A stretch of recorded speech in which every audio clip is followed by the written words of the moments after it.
Bien.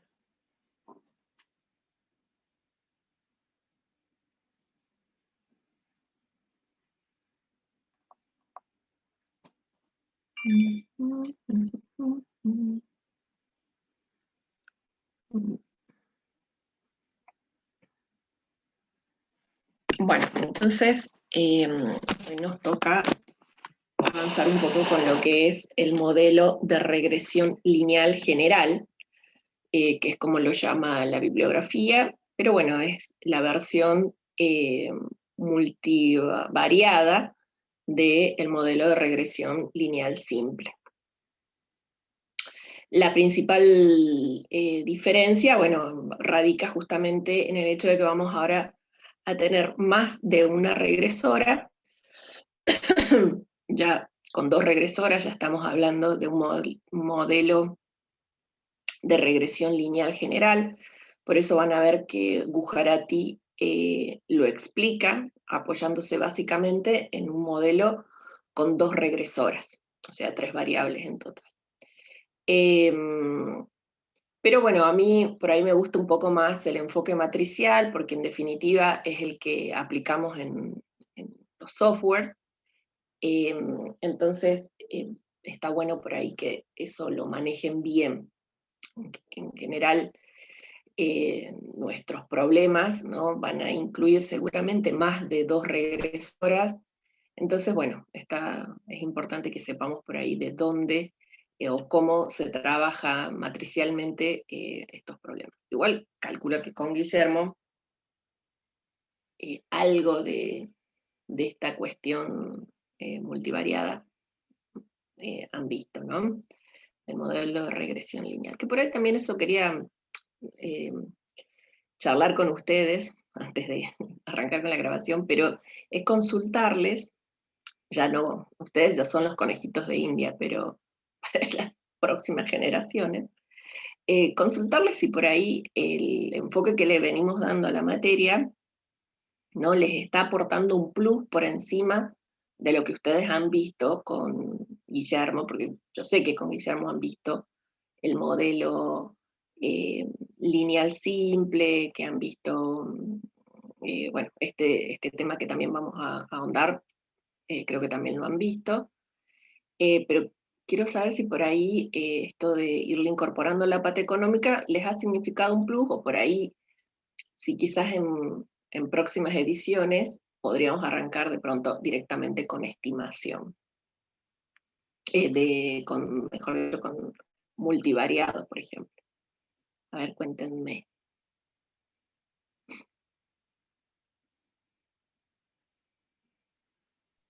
A mí particularmente sí me dio un plus, más que nada por la aplicación económica. Por ahí en Estadística 2 vimos todo relacionado a agronomía y demás. Ahora con la parte económica ya me quedaron mejor las cosas. Ujú. Bien, bueno, no, o sea, ahora ya estamos así, vamos a seguir así, pero me sirve mucho por ahí ese feedback para ver, bueno, cómo de ajustar un poco el programa, ¿no?, para más adelante. Bien, entonces, al tener más de una regresora, entonces ahora los coeficientes de la regresión, los betas, van a tratarse de coeficientes parciales, ¿sí?, de regresión parcial. ¿Por qué? Porque van a mostrar el efecto que tiene determinada regresora. Bueno,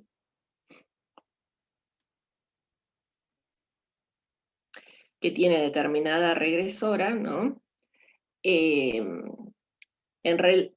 El efecto que tiene una regresora en particular sobre nuestra variable explicada, cuando las demás permanecen constantes, ¿no?, con todas las otras permanecen constantes. Entonces, en realidad está mostrando un efecto parcial. El efecto conjunto sería cuando todas ellas varían en una unidad, ¿sí? Cuando todas las regresoras varían en una unidad, bueno, ahí tendríamos el efecto conjunto que tiene, ¿no?, esa variación sobre la variable explicada. Entonces, de esta forma es que los coeficientes de la regresión se constituyen en coeficientes parciales.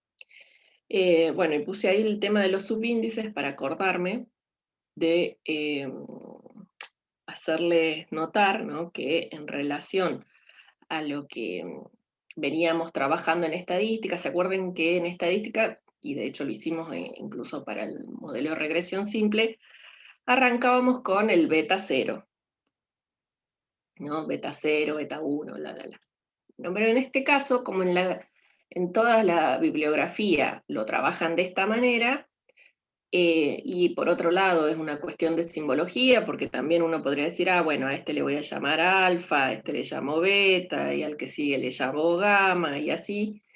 Y de hecho por ahí algunos autores cuando pasan a trabajar de regresión lineal para datos transversales a datos longitudinales,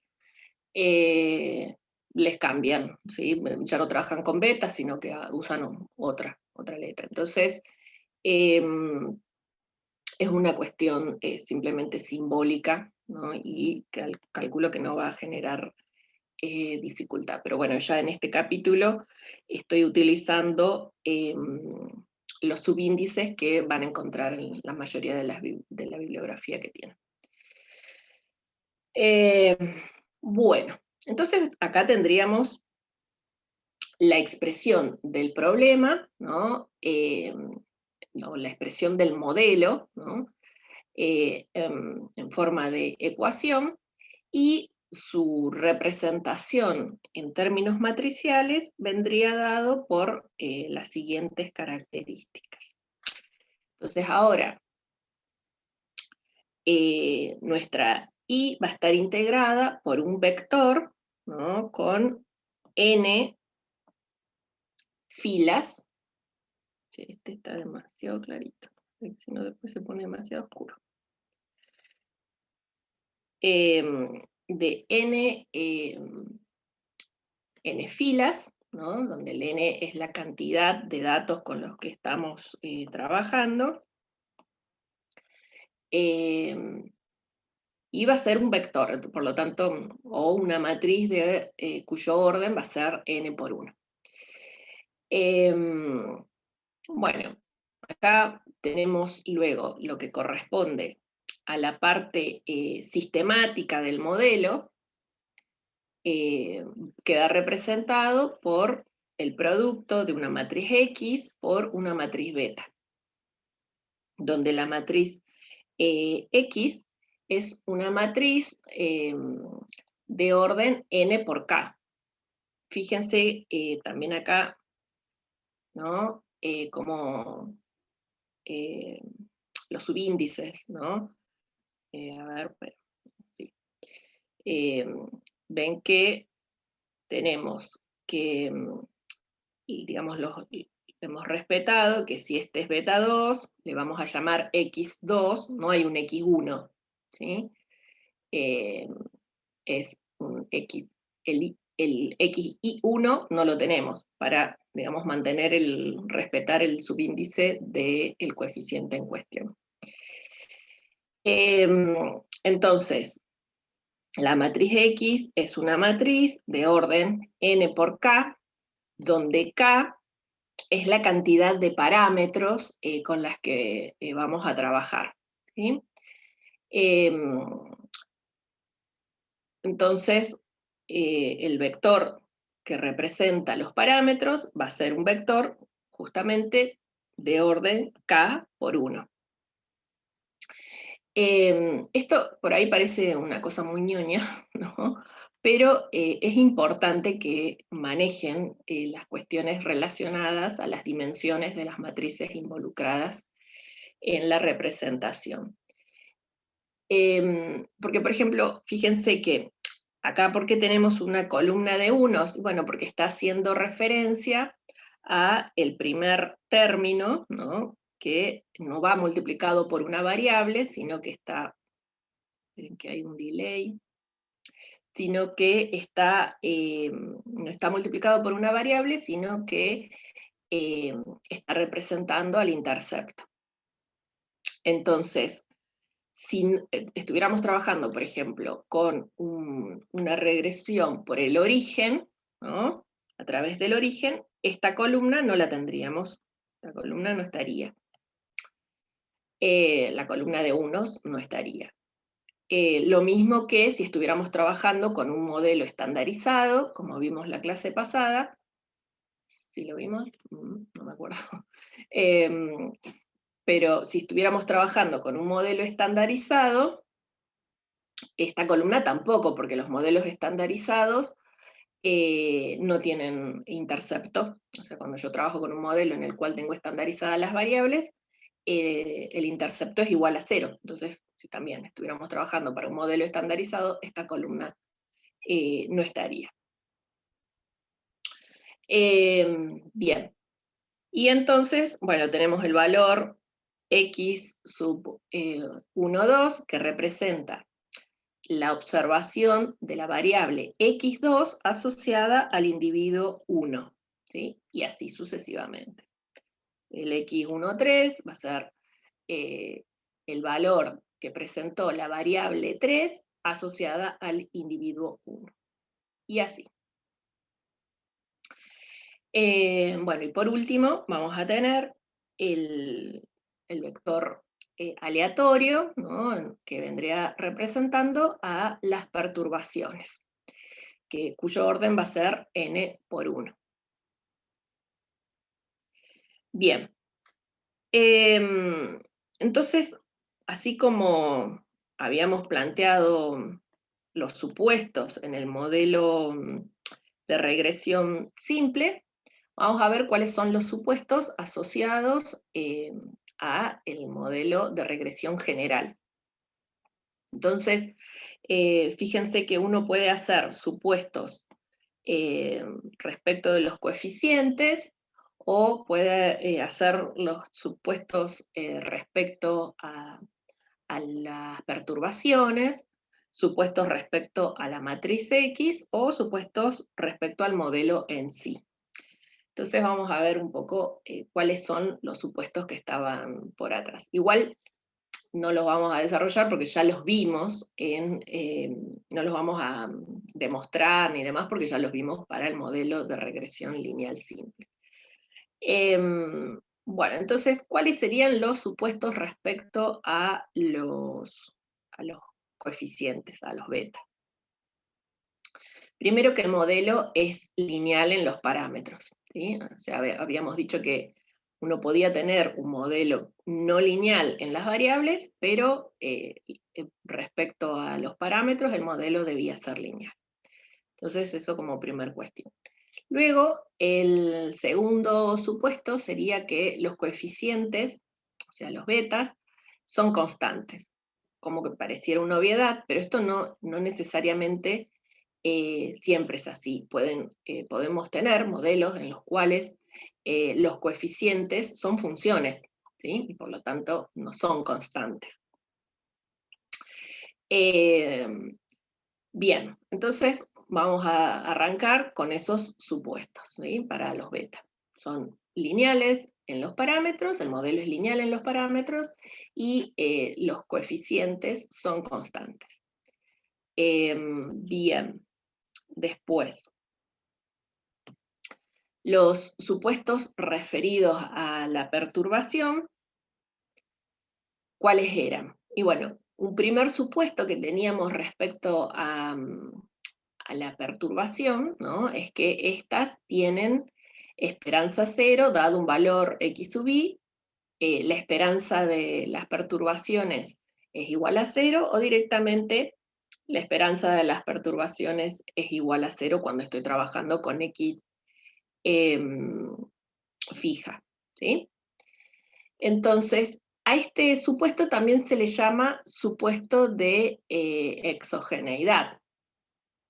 Y eso implicaría que, bueno, mi variable endógena, que es la i, solo depende de estas variables exógenas, o sea, porque esperaríamos que sea igual a 0, ¿sí? Entonces a ese supuesto también se le denomina supuesto de exogeneidad. Bien, ¿qué más habíamos dicho de las perturbaciones? Bueno, habíamos dicho que la varianza de las perturbaciones, que bueno, uno si la quisiera calcular tendría que hacer los desvíos de las U sub i respecto de su esperanza al cuadrado, ¿no? Habíamos dicho que las varianzas de las perturbaciones eran constantes, ¿sí? Eran constantes. Y esto tiene que ver con la homogeneidad, comportamiento de homogeneidad.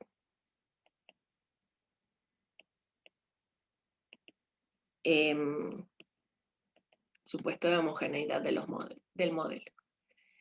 Después, otra cuestión que habíamos dicho es el tema de la covarianza, ¿no? Habíamos dicho que la covarianza de las perturbaciones, o sea, de una perturbación I respecto de otra perturbación U sub J, debía ser igual a 0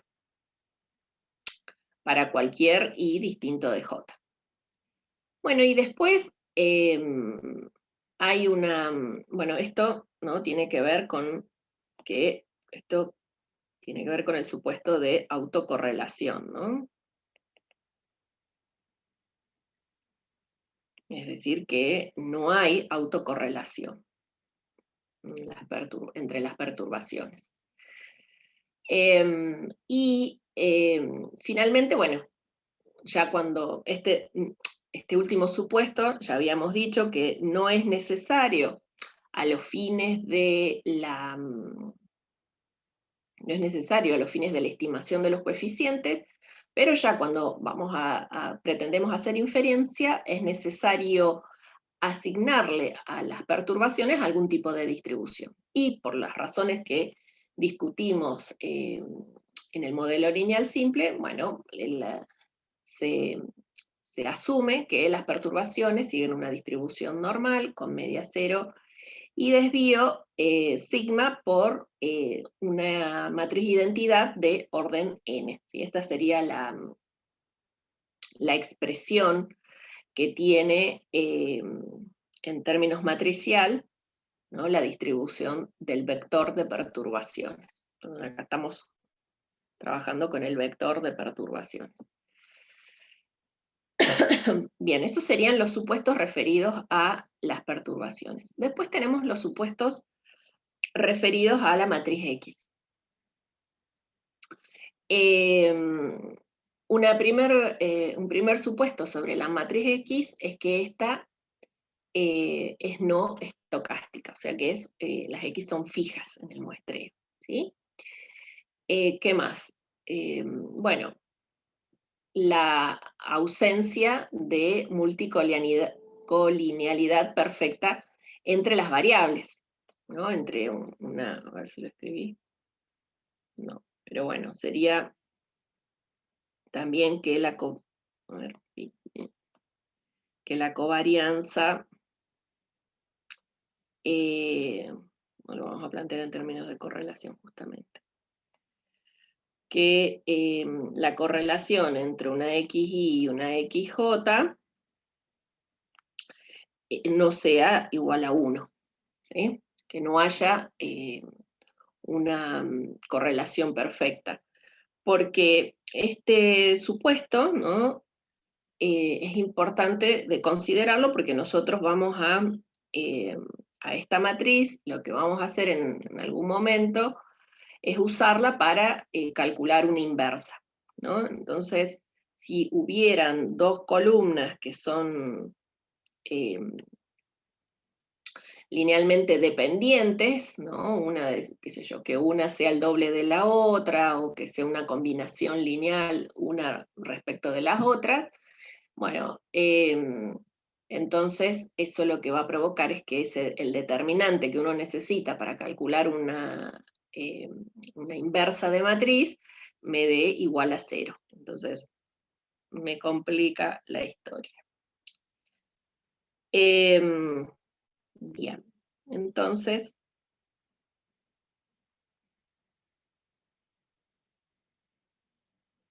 entonces tendríamos que no puede haber multicolinealidad perfecta entre las variables. O, en definitiva, que el rango de X es igual a K.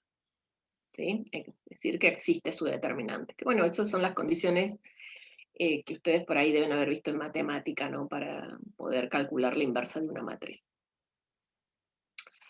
Bien. Y luego, el tercer supuesto sería que debe haber variabilidad en los datos de las X, es decir, que se debe suponer que la muestra es aleatoria, ¿no? Y si no hubiera variabilidad, también tendríamos el problema de que el determinante de nuevo sería 0, porque si no hubiera variabilidad, tendríamos que las filas serían iguales.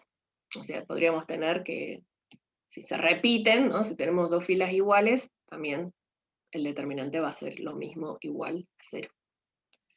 Entonces tiene que haber variabilidad de las variables. Bueno, eso con respecto a los supuestos de la matriz X. Después, en relación a los supuestos sobre el modelo en sí, tenemos que decir que, bueno, el modelo con el que estamos trabajando está correctamente especificado. Porque, ¿qué pasa? Si no está correctamente especificado, no se me verificaría esta otra condición, que es que la esperanza del producto de las X traspuestas por U sea igual a 0, ¿sí? O en definitiva, que no haya correlación entre X e Y. Acá estamos pidiendo que no haya correlación entre X y U. Relación entre X y U.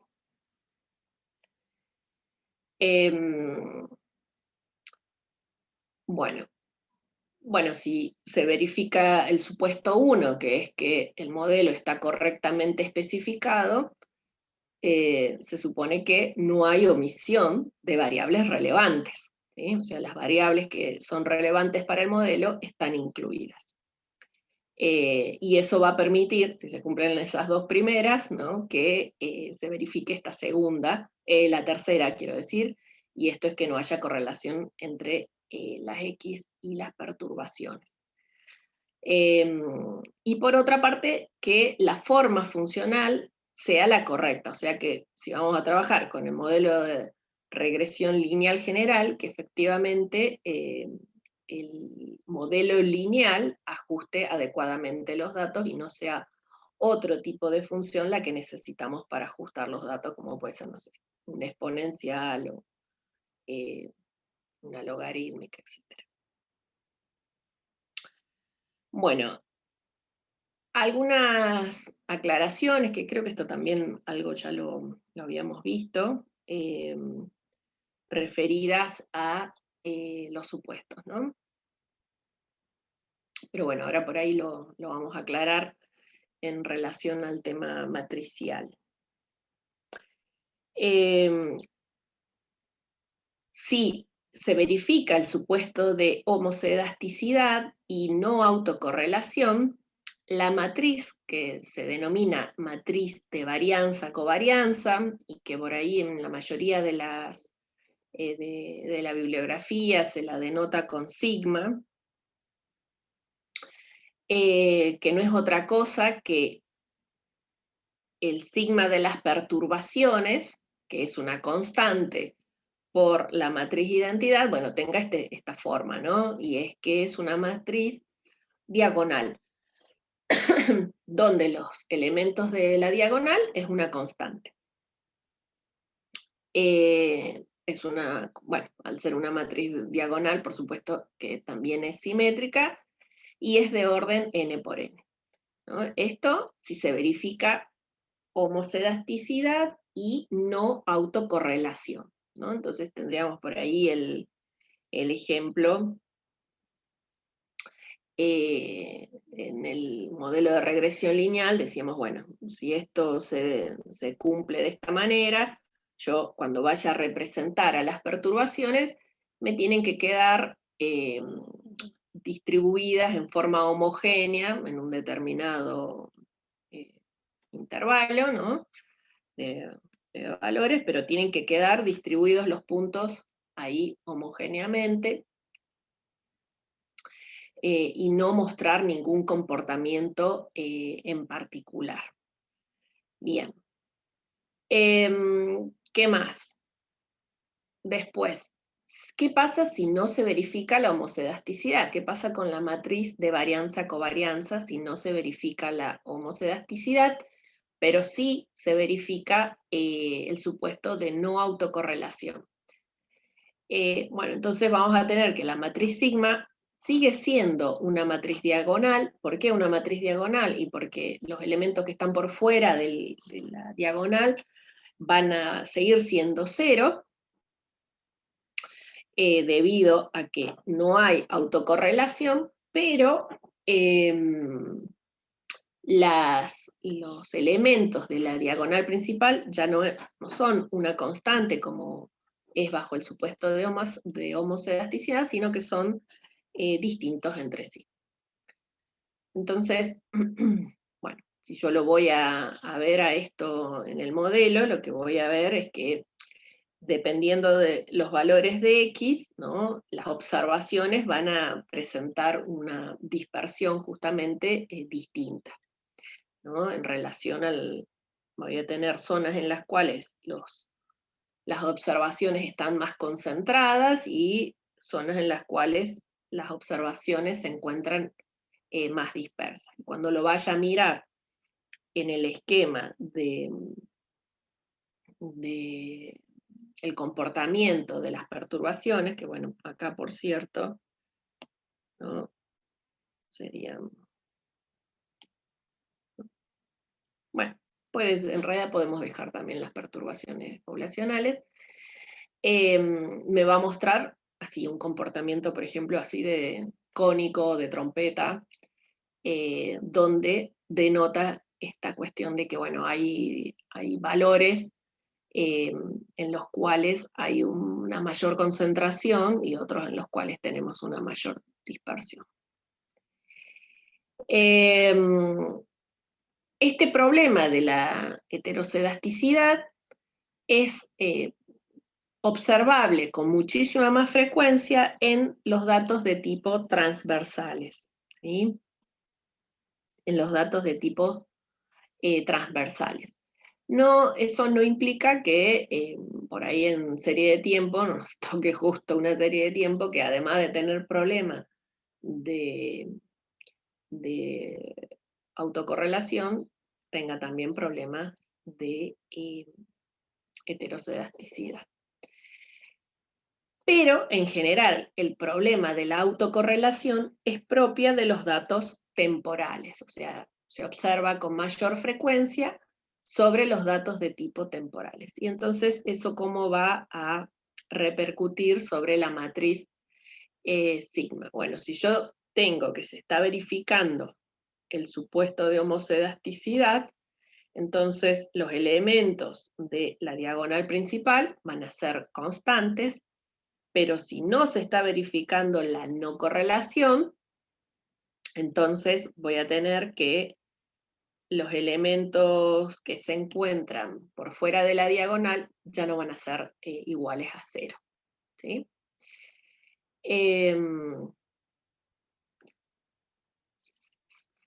Perfecto. Bueno, y acá tendríamos el ejemplo, como les decía, es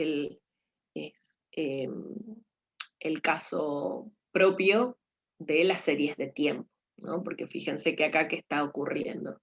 Y tenés tramos en los cuales los errores son como rachas, le dice el libro, ¿no?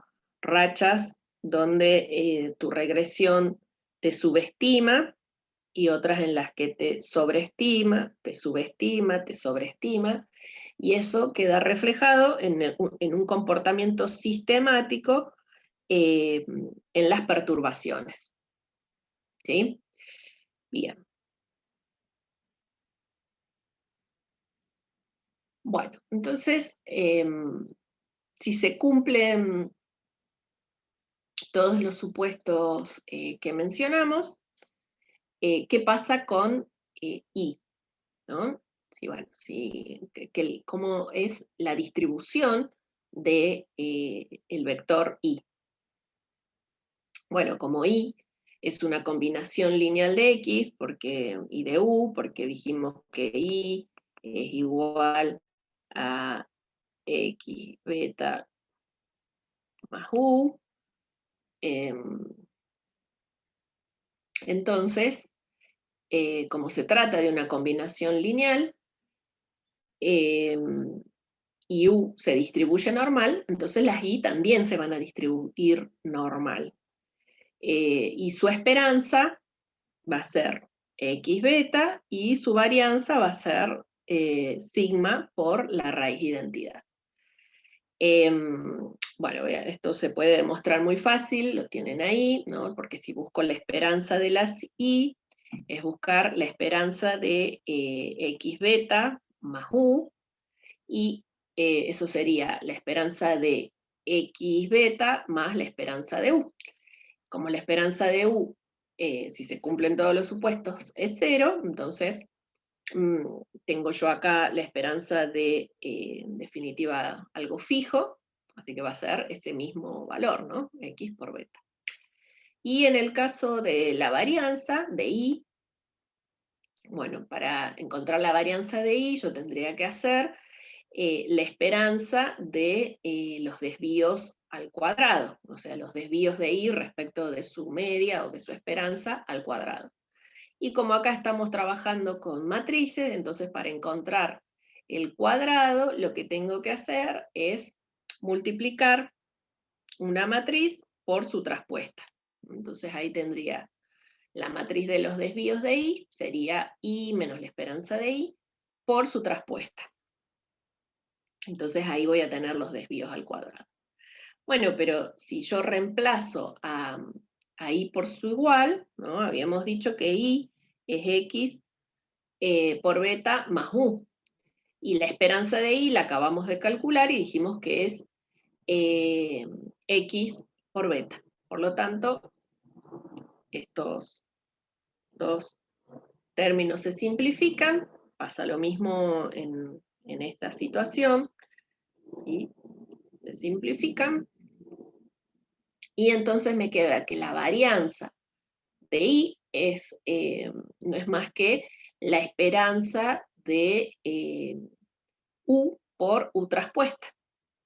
Y eso no es más que la esperanza de las U al cuadrado, como lo veíamos en regresión simple, pero bueno, entonces habíamos dicho que la esperanza de las U es sigma, el sigma de las U por la matriz identidad.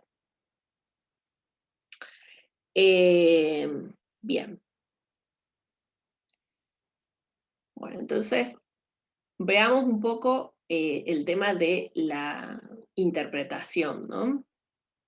Que vamos a tener que hacer ahora de estos coeficientes que, como habíamos dicho, son parciales. Entonces, por ejemplo, si tomamos beta 2, el beta 2, ¿qué es lo que me está midiendo? Bueno, algo lo habíamos anticipado al comienzo, ¿no? El beta 2 me mide el cambio en el valor medio de I por una unidad de cambio en X2. Ceteris paribus. Esto significa con X3, X4, X de K-1, constantes. Es decir, proporciona el efecto directo o neto que tiene una unidad de cambio en X2 sobre el valor medio de I. Neto, ¿por qué? Y neto de cualquier efecto del resto de las variables que también podrían influir sobre la media de I. Y en realidad, si queremos matemáticamente identificar de qué estamos hablando, bueno, el beta 2 no es más que una derivada parcial. Sería la derivada de I respecto de X2. Entonces, cuando ustedes derivan sería la expresión que teníamos acá al inicio, ¿no? Esperen que hay un delay. Entonces, si ustedes derivan la expresión que teníamos al inicio, ¿no? La derivada de y respecto de x2, bueno, eso va a ser igual al beta 2.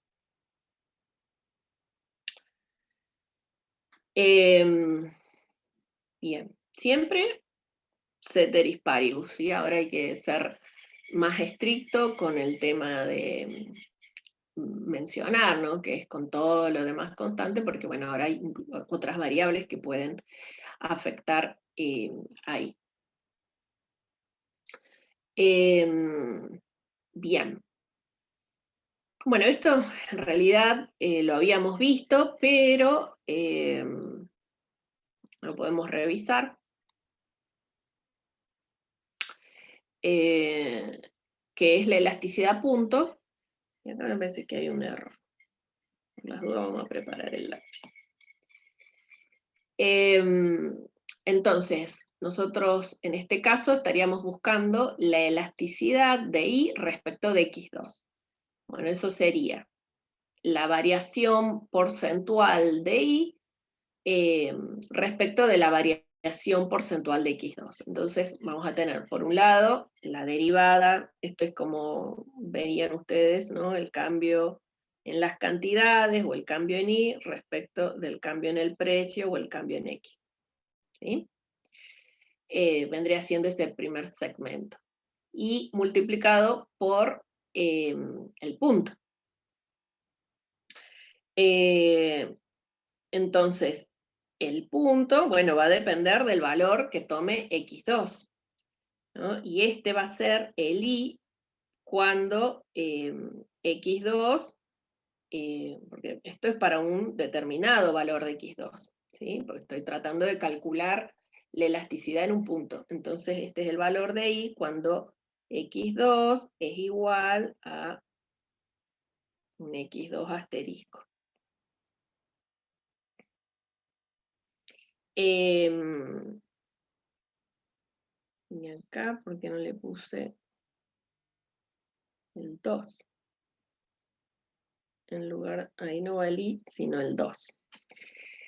Entonces, después cuando lo vayan a querer calcular en la práctica, ¿no? Bueno, ustedes van a reemplazar al primer factor por beta 2, y el segundo factor va a ser x2, asterisco, dividido el valor de I. Bueno, ¿y cómo vamos a encontrar el valor de I? Bueno, reemplazo en I el valor del x2, asterisco. ¿Sí? Y acá, no sé por qué me quedó. Bien.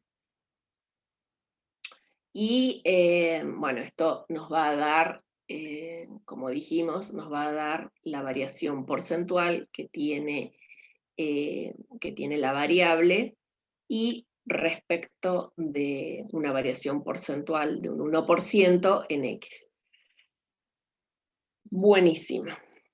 Después hay otro concepto que no lo habíamos visto, que es el concepto de elasticidad media. Y esto se utiliza sobre todo cuando no hay un valor de X que me interese, ¿no? Así decir, yo quiero saber cuánto es la elasticidad cuando X es, no sé, 1.000.000, 10, ¿para qué valor de X?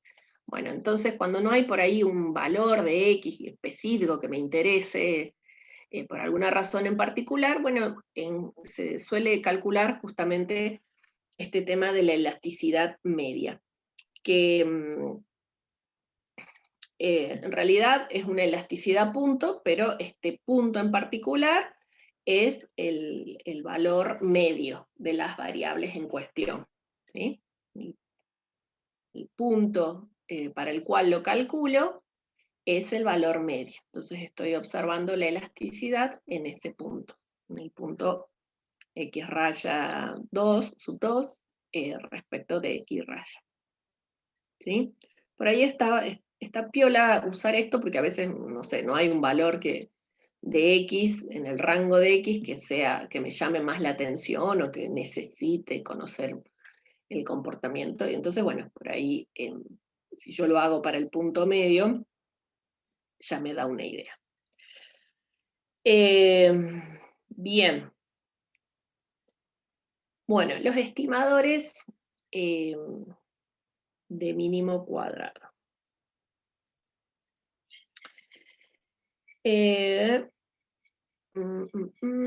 Bueno, a ver qué pusimos. Y acá me está faltando agregar beta 2, beta sub 2. ¿Sí? Beta sub 2 mide el cambio en el valor medio de I por unidad de cambio en X2 con las otras constantes. Pero acá me parece que no agrego, me parece que al copiar y pegar algunas cosas me parece que me quedó esa frase pegada. Sí, porque esto creo que ya lo habíamos dicho. No, lo que queremos ver acá es, bueno, ya está. Quiero saber cómo encuentro los beta, ¿sí? ¿Cómo encontramos los beta? Bueno, si vamos a trabajar para el criterio de mínimos cuadrados ordinarios, entonces, bueno, voy a hacer lo mismo que hice en regresión simple, y esto es minimizar la suma de las perturbaciones al cuadrado.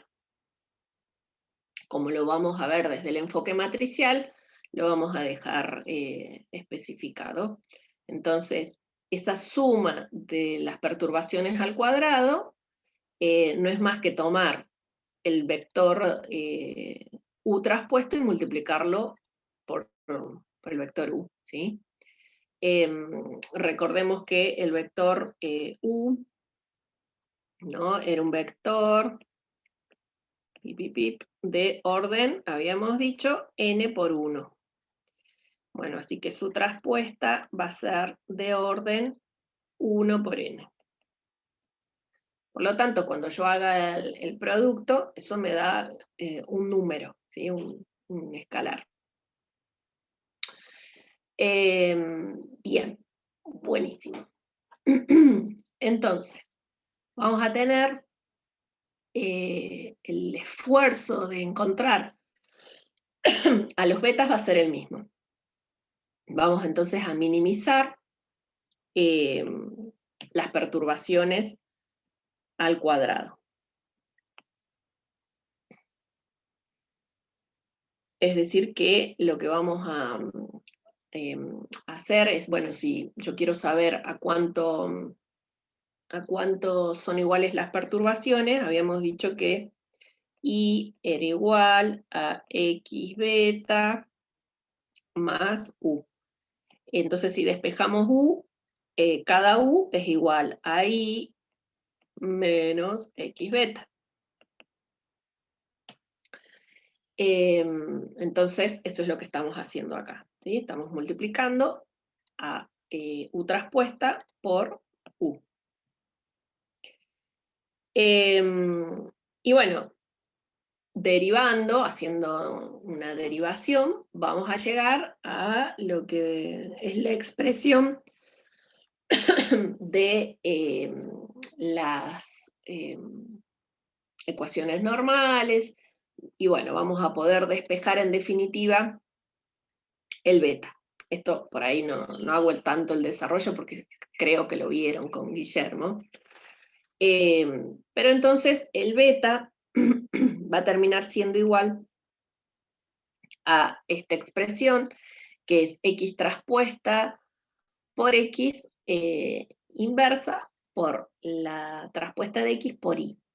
Esta es la que agarran, van y se la tatúan en el brazo, ¿sí? Porque es la que hay que tener presente permanentemente, ¿sí? Entonces, el vector de los estimadores va a surgir de esta relación.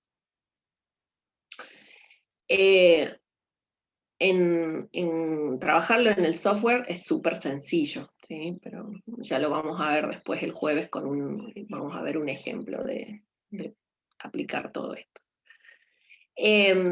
Pero bueno, quería también mostrarles un poco, ¿no? Porque como Gujarati plantea esto, plantea el problema en términos de mejor dicho, de dos variables regresoras, bueno, ver un poco cómo sería, ¿no? Llevar eso a una expresión matricial.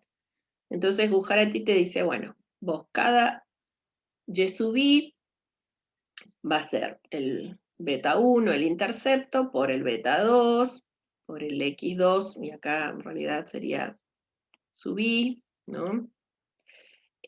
Por el beta 3, por el x3 sub i, más la perturbación. Entonces, el modelo, ahora, ¿cómo nos queda el modelo matricial de este modelo que tenemos acá? Bueno, entonces, si yo lo voy a plantear en términos matriciales, bueno, voy a tener el vector i, que va a ser de orden n por 1, eso hasta ahí no cambia. Después voy a tener el vector de las x, que en este caso va a ser de orden n por 3. ¿Sí? Voy a tener el vector de las beta, el vector de las beta, que va a ser igual a, bueno, el intercepto, el beta 2 y el beta 3, de orden 3 por 1. Y finalmente el vector de las perturbaciones, que va a ser de orden n por 1. Entonces, como habíamos dicho que el beta es igual a x traspuesta por x inversa por x traspuesta por y, bueno, vamos a ver un poco cómo sería la expresión de esta solución. Entonces, lo primero que necesitamos es identificar el x traspuesta por x inverso, ¿no? Entonces, fíjense que cuando, bueno, acá tenemos la matriz X tal cual la definimos, y esta sería su traspuesta. Entonces, cuando hacemos el producto matricial, ustedes saben que lo que tengo que hacer es primer elemento por primer elemento, más segundo elemento por segundo elemento, más, y así. Pero entonces si yo ahí tengo una fila de una fila y una columna de unos, el resultado va a ser simplemente n. ¿Sí? Entonces, el primer elemento de esta matriz va a ser n. Y después arranco. Bueno, esta fila, ¿no? Por esta columna, y vamos a tener este valor, ¿no? Esta fila, por esta columna, y así. Entonces, nada, me queda que, en definitiva, acá están las expresiones que luego que Gujarati va a emplear para encontrar en forma analítica el beta, ¿no? Entonces vas a tener que, cuando haces esta columna por esta columna, en definitiva, como estos son todos unos, es la sumatoria de esta columna, ¿sí? ¿Ven? Que es lo que tenemos acá. ¿Sí? Entonces, cuando hago esta columna por esta otra columna, lo que obtengo es, como estoy haciendo el producto de este valor por este valor, que es el mismo, sería x12 al cuadrado. Cuando hago el producto de este valor por este que es el mismo, sería x22 al cuadrado. Entonces, en definitiva, ahí tendríamos la sumatoria de los x sub i al cuadrado, ¿sí? De la columna 2 al cuadrado. Y así el resto de los valores, ¿no? Entonces, y esta matriz, como podemos ver, nos va a quedar que, bueno, como tenemos que esta es una matriz de orden 3 por n, y esta otra es de n por 3, ¿no? El resultado es una matriz de orden 3 por 3. ¿Esta matriz podría darme de orden 2 por 2? ¿En qué caso?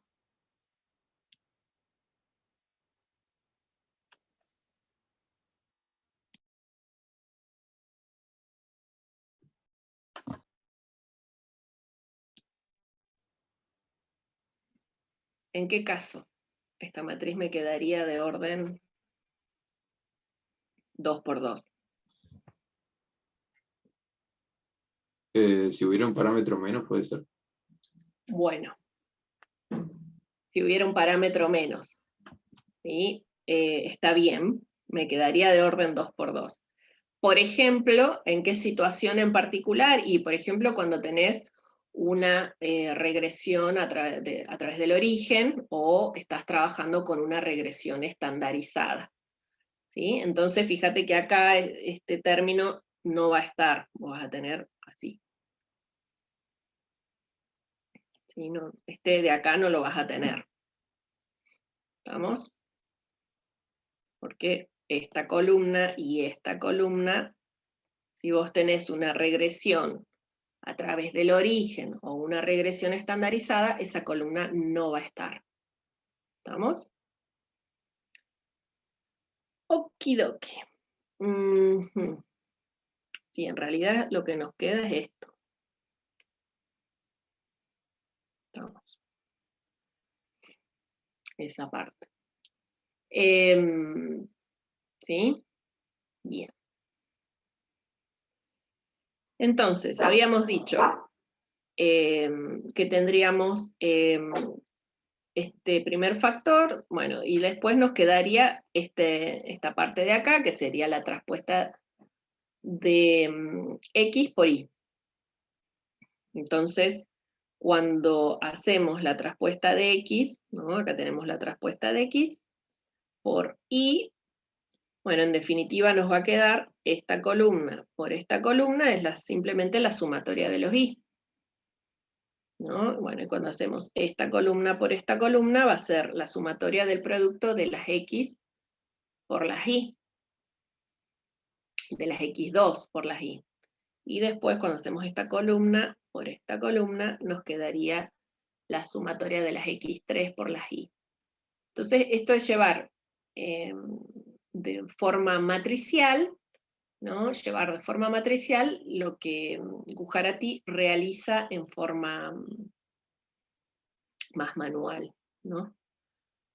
Porque él lo trabaja en forma más analítica. Entonces, si yo quiero encontrar las betas, bueno, ya tendría acá configurada, ¿no? la matriz de la X traspuesta por X, habría que invertir esa matriz y después multiplicarla por esta otra matriz.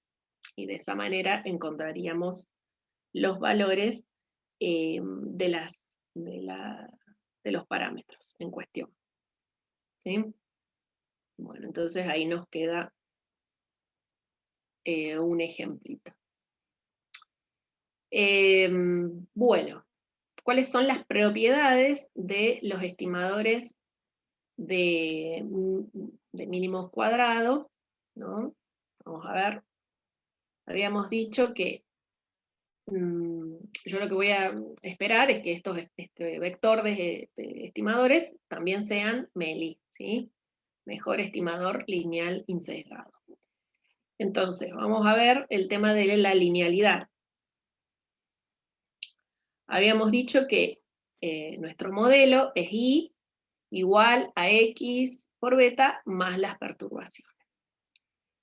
Y también habíamos dicho recién que el vector de las betas estimadas es igual a X traspuesta por X, todo eso invertido, por X traspuesta por Y. Entonces, partiendo de esta expresión, ¿no? Voy a reemplazar a Y por su igual. ¿Sí? Entonces me va a quedar X traspuesta, la inversa de X traspuesta por X, por X traspuesta por Y. Y entonces, fíjense que acá, ¿no?, vamos a hacer el producto de X traspuesta por el primer término, X traspuesta, perdón, toda esta expresión por el primer término, toda esta expresión por el segundo término, que es la perturbación. Bueno, entonces, cuando hacemos eso, lo que me queda es X, la inversa de X traspuesta por U por X traspuesta por X. Pero ahí yo tengo en definitiva que el producto entre estas dos es igual a la matriz identidad. Entonces, eso va a ser igual a la matriz identidad, por lo tanto todo el término este es simplemente igual a beta. Y después, ¿qué me quedó del otro lado? Bueno, del otro lado me quedó X traspuesta, perdón, la inversa de X traspuesta por X traspuesta por U. ¿Sí? Bien, que es lo que nos ha quedado entonces acá. Entonces, en definitiva, ¿no?, de esta forma, nosotros sabemos que las betas, ¿no?, es una constante. Entonces, yo lo que estoy tratando de mostrar es la linealidad de el vector beta estimado. Y entonces es lineal porque esto, fíjense que tenemos por un lado una constante y por el otro lado otra constante, porque esto también es fijo, ¿no?, por una variable que es U. Entonces, si los X son fijos, ¿no?, mi beta va a ser lineal. Los estimadores de mínimos cuadrados son lineales. Después, a ver qué pusimos acá. Queda demostrado que los estimadores mínimos cuadrados son una combinación lineal de las perturbaciones, ¿sí?, lo que dice esta última expresión. O, dado el supuesto de que las X no son estocásticas, toda la variabilidad muestral de los estimadores, y lógicamente, proviene de las perturbaciones. Por lo tanto, los estimadores también se distribuyen normal. O sea, si las perturbaciones se distribuyen normal, los estimadores también se distribuyen normal. ¿Y cómo es esa distribución? Bueno, la distribución del vector de estimadores va a ser una normal con esperanza beta y varianza. Bueno, la varianza va a ser el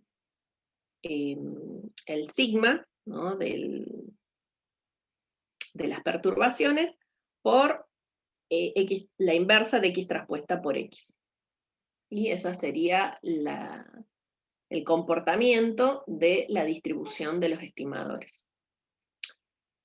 Bien, pero bueno, en definitiva esto es un plus porque lo que necesitábamos demostrar era la linealidad, que es lo que hicimos acá. ¿Sí? Después, ¿qué más necesitamos para que sea MELI? Necesitamos que sea insesgado. Bueno, entonces, para demostrar que es insesgado, necesitamos calcular la esperanza de el vector. Entonces, reemplazamos a beta por su igual, ¿no?, a los betas estimados por su igual, que era la inversa de X traspuesta por X traspuesta por Y. Y entonces ahora lo que vamos a hacer es reemplazar por la expresión que teníamos, a ver, esperen que la buscamos, que teníamos acá.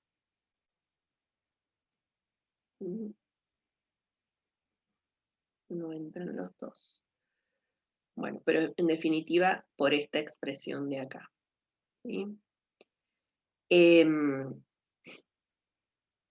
Vamos a decir que como los betas estimados son iguales a beta, ¿no? Por la inversa de x traspuesta por x, por la traspuesta de u, por la traspuesta de x por u, bueno, eso es lo que vamos a utilizar. ¿Sí? Entonces, buscar la esperanza de los beta, en definitiva, es también buscar la esperanza de esa expresión. Y entonces, si yo busco ahí la esperanza, me va a quedar, por un lado, bueno, como es la esperanza de una suma, va a ser la suma de las esperanzas, ¿no? Y me va a quedar la esperanza de beta, es beta. Y por el otro lado, la esperanza del segundo término, bueno, yo sé que esta parte de acá es fija, así que es como una constante, opera como una constante, por la esperanza de la única variable que tenemos, que es u. Pero ya habíamos dicho que si se están cumpliendo los supuestos, ¿no? La esperanza de u es igual a 0. Por lo tanto, ahí queda demostrado que estos estimadores son insesgados. Entonces, fíjense que detrás del supuesto, detrás de esta condición de insesgadez, está el supuesto de exogeneidad. ¿Cuál era el supuesto de exogeneidad? Y bueno, que la esperanza de la U es igual a 0. ¿Sí? Entonces, y detrás de ¿no? Del supuesto de linealidad, está la condición de linealidad, está el supuesto de que las X son fijas. ¿Sí? O sea, lo que sostiene que los vectores encontrados por el método de mínimos cuadrados ordinarios sean lineales es el supuesto de que las X son fijas, porque si no son fijas, esto ya no se va a cumplir de esta manera. ¿Sí? Y en este otro caso, lo que sostiene la propiedad de insesgadez es el supuesto de exogeneidad. ¿Sí? Y esto era de que la esperanza de las U era igual a 0. Y bueno, nos falta el de eficiencia. Entonces, para eso necesitamos analizar qué pasa con la varianza. Entonces, la varianza de los mínimos cuadrados del vector de mínimos cuadrados ordinarios, bueno, como estamos trabajando con vectores, ¿no? Yo necesitaría hacer los desvíos al cuadrado. Entonces, tendría que hacer el vector de mínimos cuadrados menos su esperanza, ahí tenemos un desvío, y lo multiplico por su traspuesta, ¿sí? Que es la traspuesta del el mismo vector en cuestión. Bueno, pero como habíamos dicho hace un rato, ¿no? Los beta, el vector estimado, habíamos dicho que era igual a beta más la inversa de x traspuesta por x traspuesta por u, ¿sí? Bueno, entonces, si yo reemplazara esto, ¿qué es lo que me queda? Bueno, y fíjate que acá, este término de acá, la esperanza del vector de los estimadores, es el beta poblacional, el parámetro. Entonces vas a tener el beta positivo, el beta con signo negativo, así que solo me va a quedar esta expresión de aquí. ¿Sí? Entonces eso es lo que usamos acá. Me queda la esperanza de la inversa de x traspuesta por x traspuesta por u. ¿Estamos? Bien. Entonces, ahora lo que hacemos es resolver el tema de la traspuesta. Entonces, ustedes saben que cuando tienen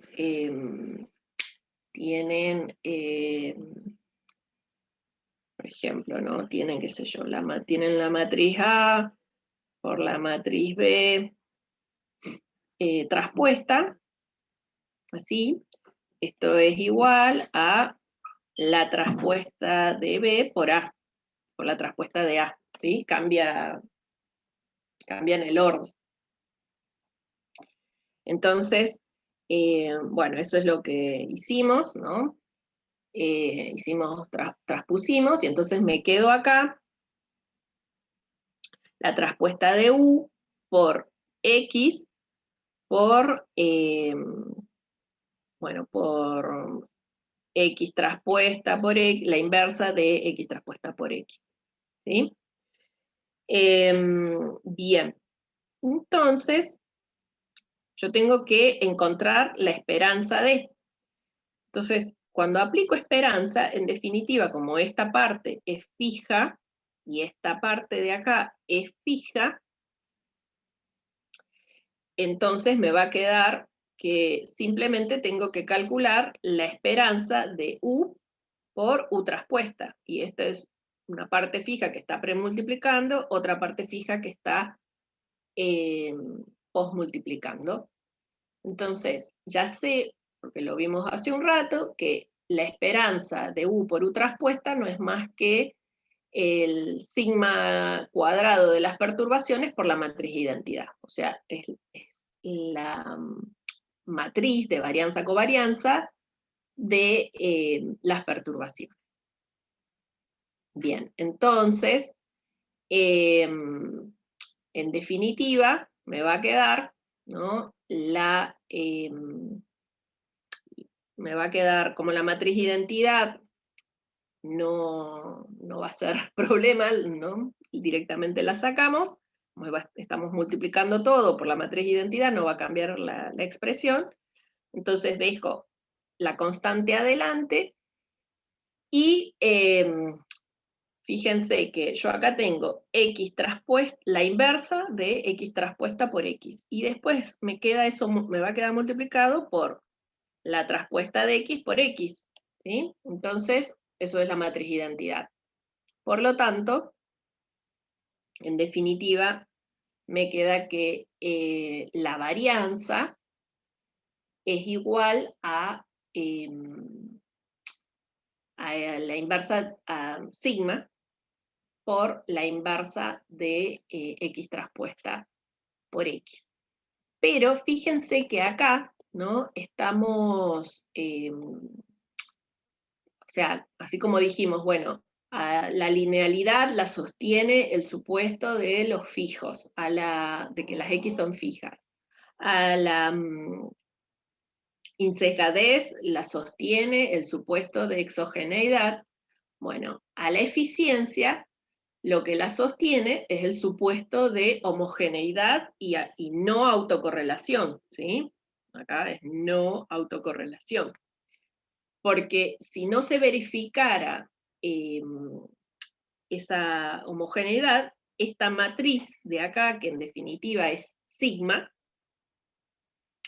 no sería una matriz diagonal con todos sus elementos en la diagonal constante, sino que tendríamos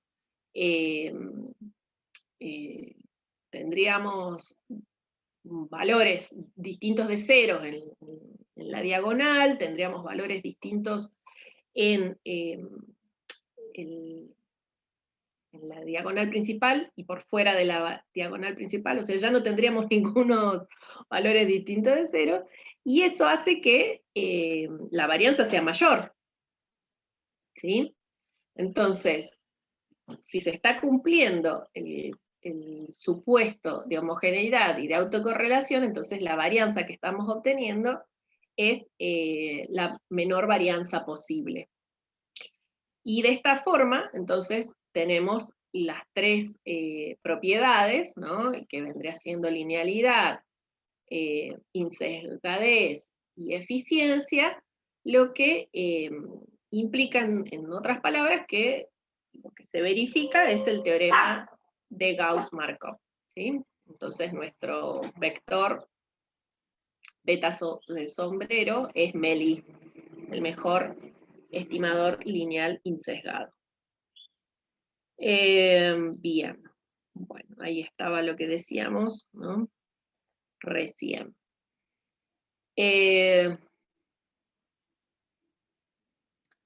Bueno, y por otra parte, ¿no? También por ahí aparece en alguno de los libros mencionado que si las perturbaciones, además, es cierto que se distribuyen normal, ¿no? Se puede demostrar que son eficientes porque su varianza alcanza la cuota de Cramer-Rao. La cuota de Cramer-Rao es el valor mínimo que puede alcanzar la varianza de cualquier estimador insesgado. Nada, se los menciono nada más, por si lo leen en alguno de los libros, ¿sí? Para que sepan de qué se trata. Pero no lo vamos a demostrar ni nada por el estilo. Pero fíjense que, digamos, va a ser eficiente en este caso, ¿no? Si se cumple que se distribuye en normal, eso es garantía de que se alcanza la cuota de Cramer-Rao, o sea, el menor valor que puede alcanzar el estimador. Bien. ¿Alguna pregunta que quieran hacer? Tomar agüita.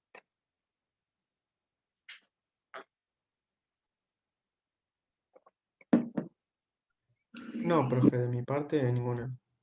Bueno, vamos con los coeficientes de correlación.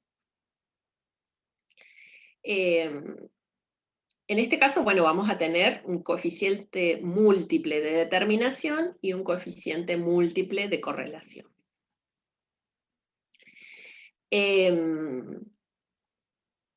Entonces, el coeficiente de determinación, que es el R cuadrado y es en realidad el que nos sirve, ¿no? Se asemeja a lo que era el R cuadrado del modelo de regresión lineal simple. Y bueno, ¿y qué nos está mostrando? Bueno, nos da a conocer la proporción de la variación de I, que es explicada por las variables XJ en forma conjunta, o sea, todas las variables en forma conjunta. Bueno, si lo queremos calcular, fíjense que la definición del R cuadrado es la misma que vimos en estadística, ¿sí? Es el cociente entre la suma de los cuadrados de la regresión sobre la suma de los cuadrados totales, o sea, la suma de los cuadrados explicados sobre la suma de los cuadrados totales, acá explicados. Otra forma en la cual se puede calcular el R cuadrado es haciendo 1 menos n menos k, donde k es el número de parámetros que estamos estimando, por el sigma estimado, que es la varianza de las perturbaciones muestrales o la varianza de los residuos, ¿sí? Y esto dividido por n-1 sobre la varianza de la regresión, o sea, la varianza de las I, que es esa expresión larga que habíamos visto cuando armábamos intervalos de confianza. Bueno, cuando armamos intervalos de confianza, el desvío que utilizamos, ¿no? Es este, el desvío de la, bueno, en este caso la varianza de la regresión. Por otra parte, bueno, del coeficiente de correlación múltiple, el R, no lo vamos a usar. O sea, en la práctica no tiene sentido usarlo, ¿sí? Como sí sirven en su observación en el caso simple, pero acá no tiene mucho sentido porque, bueno, es una medida del grado de asociación entre I y todas las variables explicativas en conjunto. Entonces, no es muy útil, ¿sí? Por otro lado, bueno, siempre va a ser positivo, y bueno, como les digo, no es de gran importancia. Sí por ahí es más interesante ver los coeficientes de correlación parcial, ¿sí? Que ya los vamos a ver. Bueno. Regresión múltiple con variables estandarizadas. ¿No? Acá hay un ejemplito nada más, o sea, en su ejecución no presenta ningún problema. ¿Esto qué era? Creo que era tasa de mortandad infantil. El ejemplo es un ejemplo de Bujarati, donde se está analizando la tasa, el modelo vendría siendo la tasa de mortandad infantil, la mortandad es beta, no, porque la vamos a trabajar estandarizada. Entonces, cuando yo estandarizo, ya sé que no hay intercepto, ¿sí? Eso lo vimos la vez pasada. Entonces, cuando estandarizamos, no hay intercepto. Así que esto sería la mortandad estandarizada es igual a beta 1 por, esto era el PBI, me parece que era per cápita, vamos a poner PBI per cápita, pero es estandarizado, ¿no? Más el beta 2 por la otra me parece que era la tasa de educación de las mujeres o la instrucción de las mujeres, ¿sí? La otra variable es que acá la F es de femenino, ¿no? Pero lo estamos trabajando en términos estandarizados. Bueno, acá el programa le pone la S adelante. Claro, y lo tengo ahí abajo al modelo. Bueno, en realidad para que sea el modelo acá le estaría faltando la U. Entonces, cuando ustedes tiren, ¿no? Le pidan el modelo, como están trabajando con variables estandarizadas, por supuesto que el intercepto les va a dar igual a 0. Y en particular, bueno, estos son los valores que arrojó, ¿no? El beta 1 y el beta 2. En realidad sería beta 2 y beta 3, si seguimos con el orden de la bibliografía. Pero bueno, en definitiva, lo que interesa acá es repasar un poco el tema de la interpretación, ¿no? Que tiene estos coeficientes. Porque lo que me estaría indicando es algo así como la incidencia que tiene cada una de las variables en la variable explicada. Porque recuerden que como estas variables están estandarizadas, ¿cómo sería la interpretación, por ejemplo, de este beta? Y yo diría que cuando se observa un cambio de un desvío en el producto per cápita, ¿no? El PBI per cápita, el Producto Nacional per cápita, el cambio en unidades estandarizadas de la mortandad infantil es de 0,20, ¿sí? Y cuando lo que cambia es la instrucción de las mujeres en un desvío, ¿no? Cuando cambia en un desvío la instrucción de las mujeres, el cambio en unidades de desvío de la variable estandarizada, de la variable regresada, es de 0,76. Entonces, en realidad esto me está mostrando fácilmente cuál es la variable que más afecta a la mortandad infantil, ¿sí? Porque como estoy trabajando en unidades estandarizadas, estos coeficientes son comparables entre sí. Eso no pasa en una regresión común, ¿sí? Yo no puedo comparar numéricamente el valor de un coeficiente con el otro. En cambio, si estoy trabajando en una variable, en un modelo estandarizado, estos coeficientes, nada, están expresados en desvíos estándares, ¿no? Y como para cualquier variable el desvío estándar es 1 y su media es 0, entonces son totalmente comparables. Lo que me deja ver muy rápido que la variable que más influye en la mortandad infantil es la instrucción de las mujeres. ¿Sí? Bueno. En realidad, este debería haberlo puesto antes. Me quedó ahí como, como metido, creo que estaba así en el libro, por eso lo dejé así, el orden.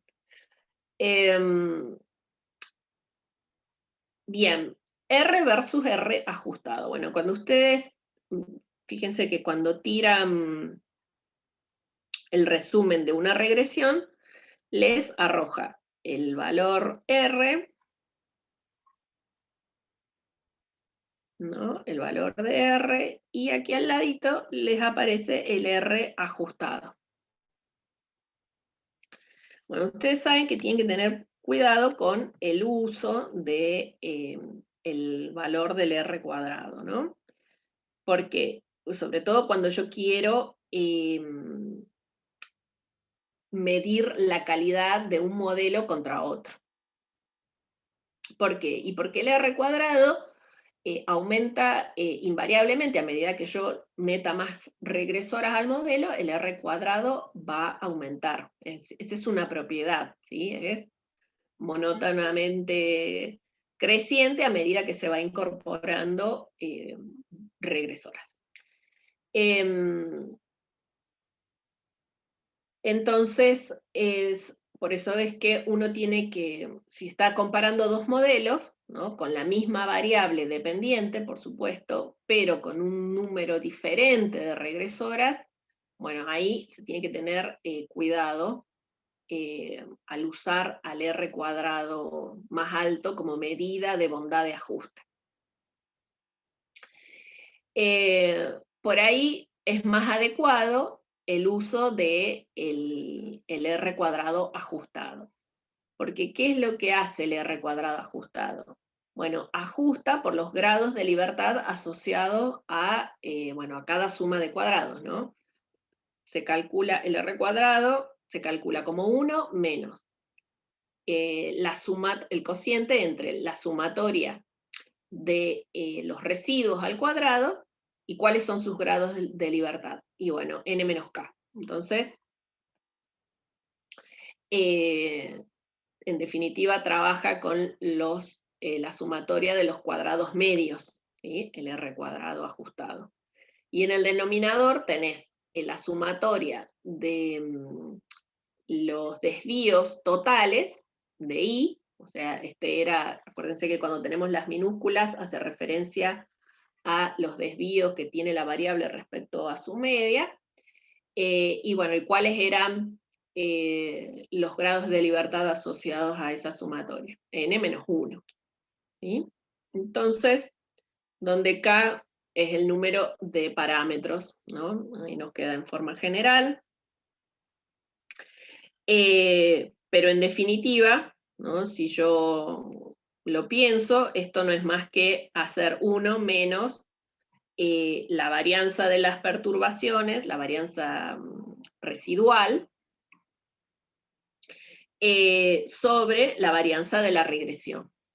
¿Sí? Bien, entonces, otra forma de ver cuál es la relación, en todo caso ahora, del R cuadrado ajustado y el R cuadrado, ¿no? Es que este va a ser, esta expresión, ¿no? Yo la puedo descomponer en 1 menos el R por esta ponderación que hacemos en función del número de observaciones. Entonces, de acá se ve que cuando, o sea, es más adecuado usar el R cuadrado ajustado, sobre todo cuando el número de regresoras, el K, es grande en comparación con el n, o sea, con el número de observaciones. Cuando ustedes tengan pocas observaciones, ¿no? Obvio que siempre, como mínimo, el n tiene que ser igual a k, mínimo, mínimo, mínimo, para poder estimar algo. Pero en general, ¿no? El n es más grande que k. O sea que las observaciones son más grandes, el número es mayor al número de parámetros. Pero cuando la relación entre ellas implica de que el k es relativamente grande en comparación al n, bueno, ahí es más adecuado emplear el r cuadrado.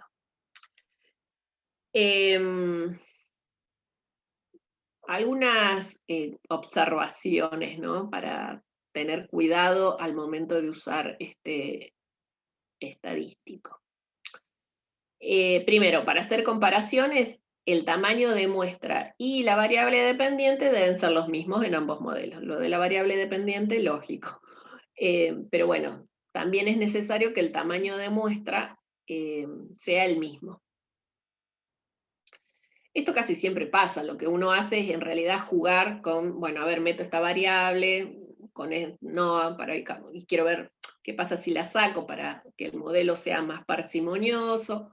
Y en general uno trabaja con la misma cantidad de observaciones y lo que juega es poniendo y sacando regresoras para ver, de quedarme no con un modelo con un montón de regresoras, sino con un modelo más parsimonioso. Bien, y después, otra cuestión que hay que tener cuidado es que hay que tener ojo porque no es fácil, ¿no?, asignarle el valor del coeficiente de correlación, si yo pienso en términos del coeficiente de correlación, a las regresoras. O sea, por ejemplo, si yo tengo un modelo que es I es igual a beta 1 más beta 2 por x2 más beta 3 por x3, y supongamos que este me da un R de, no sé, de 0,68, ¿no? Si yo después hago I es igual a beta 1 más beta 2 por x2, y esto me da un R de 0,58, eso no significa que ahí el 10%, ese 0,10 que está faltando, esté asociado a el x3, ¿sí? Esto no es así, porque en realidad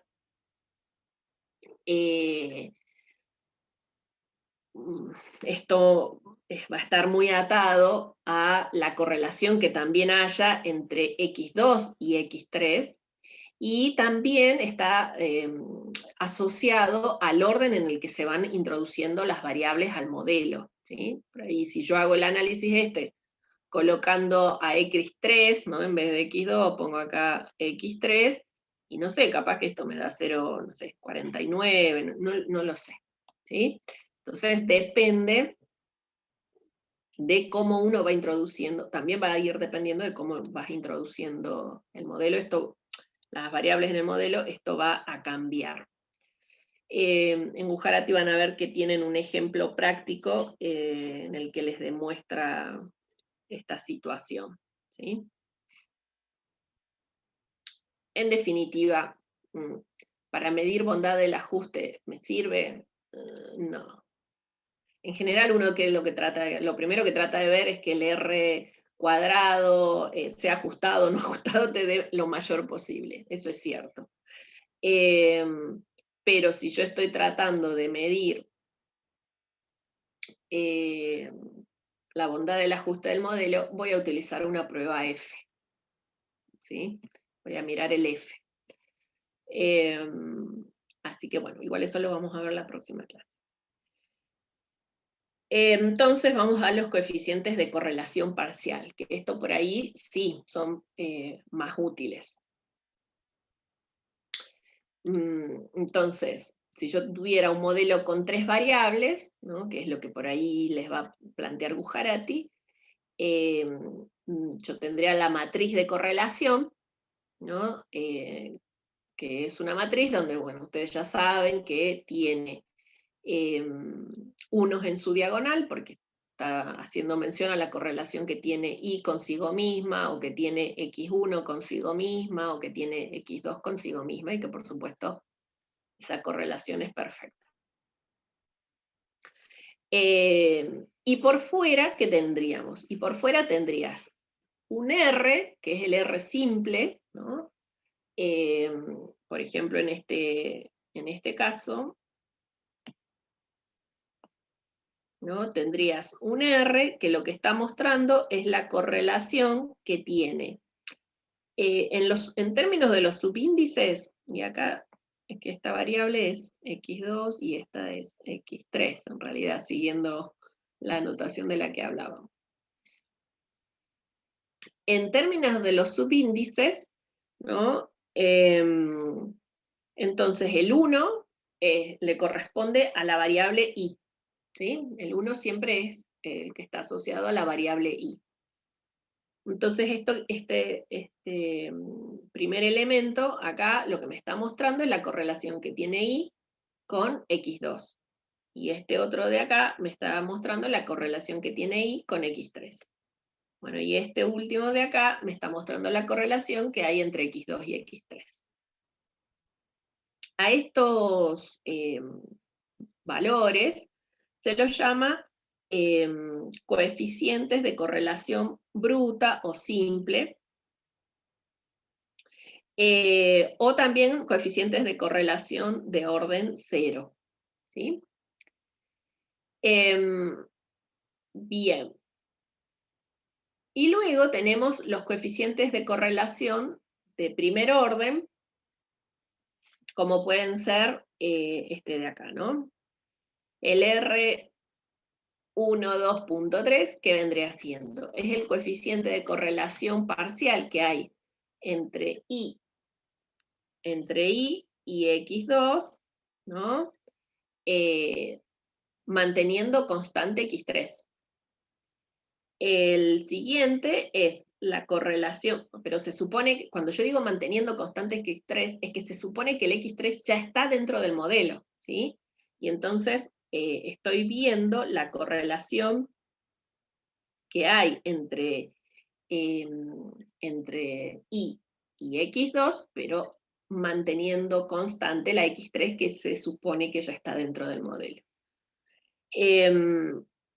Y el siguiente valor, el R13.2, es el coeficiente de correlación que hay entre I y X3 manteniendo constante X2. O sea, se supone que el X2 ya se encuentra en el modelo.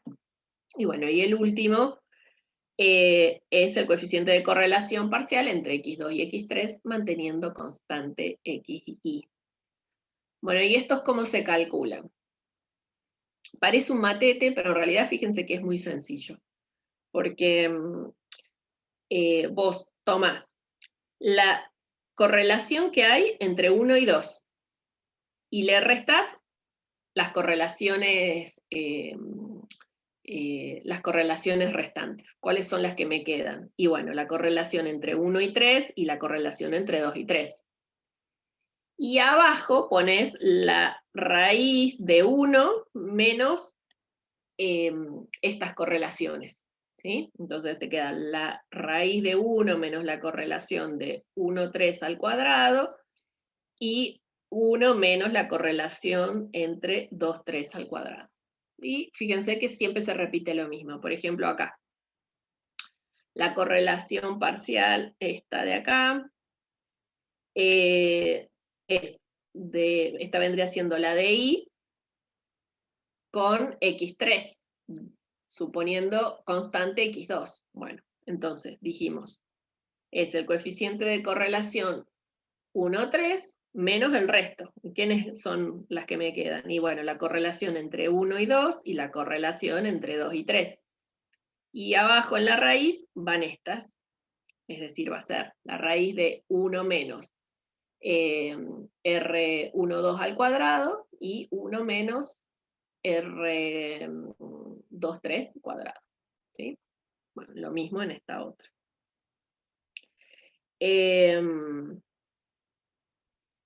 Entonces, bueno, como dijimos, por ejemplo, ¿no? En este caso, tenemos el coeficiente de correlación entre I, acá va con I mayúscula, y X3 manteniendo a X2 constante, manteniendo constante la otra variable.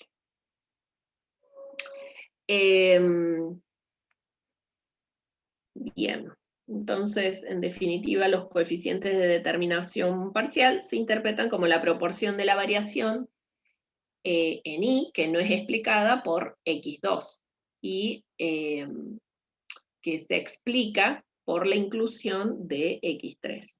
¿Sí? Eso es lo que nos está mostrando este en particular. ¿Sí? Es la proporción de la variación de I, que no es explicada por X2, y que se explica por la inclusión de X3 en el modelo. Bueno, y ahí tenemos las actividades que tienen para realizar. El jueves vamos a estar haciendo un ejemplo en Gretel de modelo lineal generalizado. Y el viernes estaríamos viendo inferencia en el marco del modelo lineal generalizado. Y ya con eso tendríamos los temas de la unidad 3. Así que bueno, vamos a parar acá.